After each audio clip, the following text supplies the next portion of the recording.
দিয়ে দিয়েছে।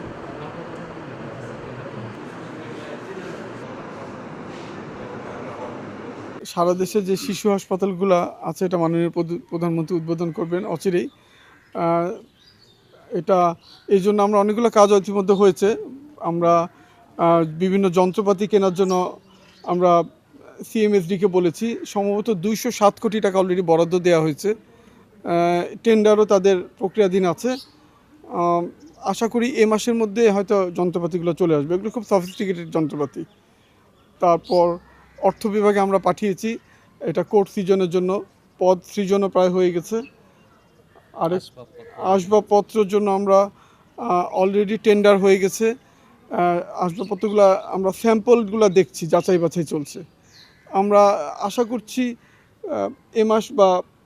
এ মাসের মধ্যেই হয়তো আমরা একটা উল্লেখযোগ্য অগ্রগতি দেখতে পাবো। আর জানেন যে রংপুর এখানে মেডিকেল কলেজ আছে, অনেকগুলো হাসপাতাল আছে, এগুলো আমরা একটু দেখছি। উন্নয়ন কার্যক্রম অনেকগুলো চলছে মাননীয় প্রধানমন্ত্রীর নির্দেশনা অনুযায়ী।